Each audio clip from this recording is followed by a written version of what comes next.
Gente, nós já estamos aqui na dica 99, nosso programa de 101 dicas de regimento interno da CLDF está chegando ao final, né, gente? Faltam apenas essa e mais duas e a gente finaliza. A gente falou sobre iniciativa popular e eu disse para vocês que nessa dica eu falaria sobre o aspecto aí, iniciativa popular em urgência, porque é um assunto super delicado, sensível e eu quero apresentar para você a minha interpretação desse dispositivo, porque eu sei que outros professores têm interpretações diferentes, eu respeito, conheço, considero e no meu curso eu explico elas em detalhe no meu regimento esquematizado para que os meus alunos saibam tudo. Aqui nessa dica eu vou explicar para vocês o meu ponto de vista aí, como vocês podem olhar sobre iniciativa popular em urgência, qual a análise que você deve fazer. Se você conhecer um outro posicionamento, você vai poder refletir sobre o que eu estou apresentando, o que outro professor apresentou, para que você possa seguir com confiança aí na sua trajetória para você conquistar a sua vaga. Então, vem comigo, eu sou o Luiz Cláudio Santos e estou aqui para ajudar você a gabaritar a sua prova.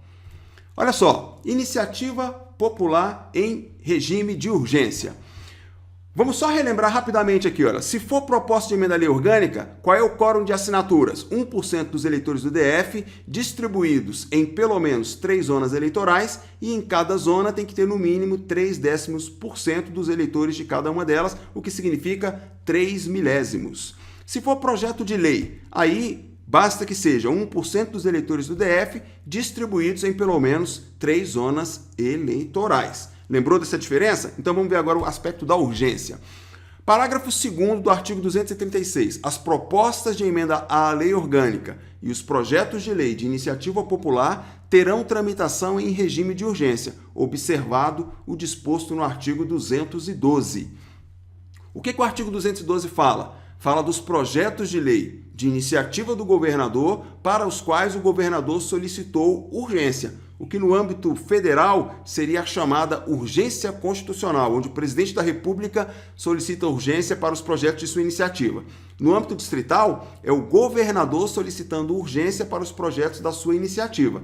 E aí tem algumas regrinhas. Uma delas, esse projeto do governador para o qual ele pediu urgência nos termos da lei orgânica, ele tramita no prazo de 45 dias na CLDF. Ou seja, a CLDF tem um prazo estabelecido na lei orgânica para apreciar o projeto do governador para o qual o governador pediu urgência.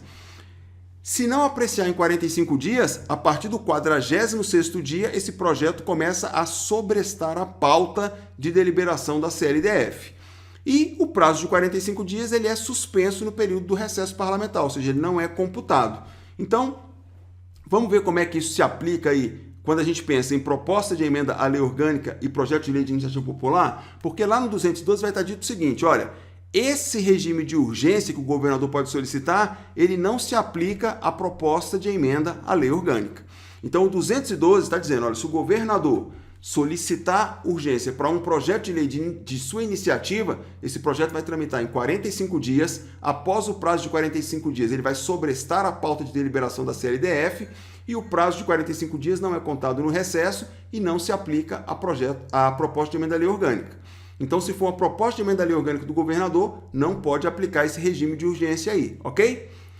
Vai tramitar segundo as disposições especiais às quais estão sujeitas as propostas de emenda à lei orgânica em geral.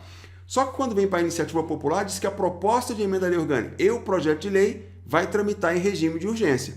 Então, olha o que eu preparei para vocês, vem comigo.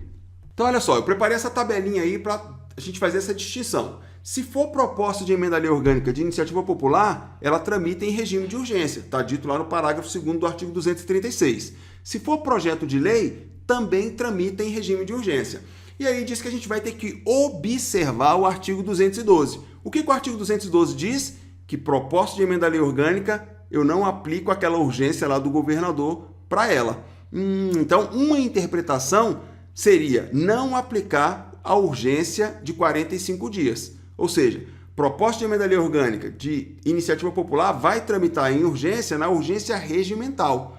Não vai ter ideia de sobrestamento nem de 45 dias. E se for projeto de lei de iniciativa popular, aí eu aplico eu vou observar o 212 também, que vai dizer, ok, prazo de 45 dias, sobrestamento de pauta após o prazo e o prazo não é contado no recesso. Essa é a distinção que eu faço para vocês. Eu sei que tem outros professores que vão dizer, olha, proposta de emenda à lei orgânica e projeto de lei de iniciativa popular vão aplicar as regras do 212, ou seja, ambos vão tramitar em regime de urgência com o prazo de 45 dias sobre estamento de pauta e o prazo não contado no recesso.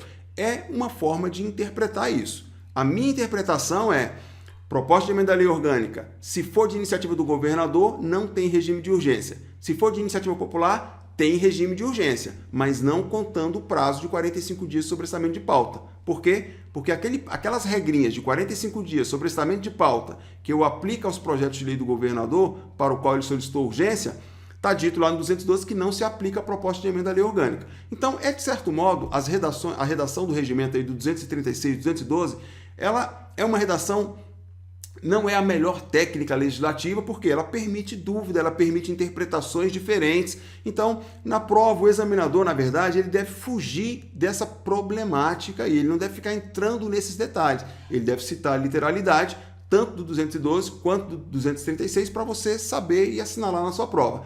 Se ele inventar e interpretar, ele vai poder interpretar dizendo que você aplica os 45 dias tanto para apelo quanto para projeto de lei de iniciativa popular, ou ele vai poder interpretar como eu estou interpretando aqui, ensinando para você. Agora que você conhece as possibilidades de interpretação e essa, pelo menos, aparente antinomia, aparente contradição do regimento, você está em condições de tomar a melhor decisão, ir para a prova com segurança para gabaritar a prova. Quer aprender mais? Vem para o meu curso, Regimento da CLDF em Exercício. O curso está simplesmente demais.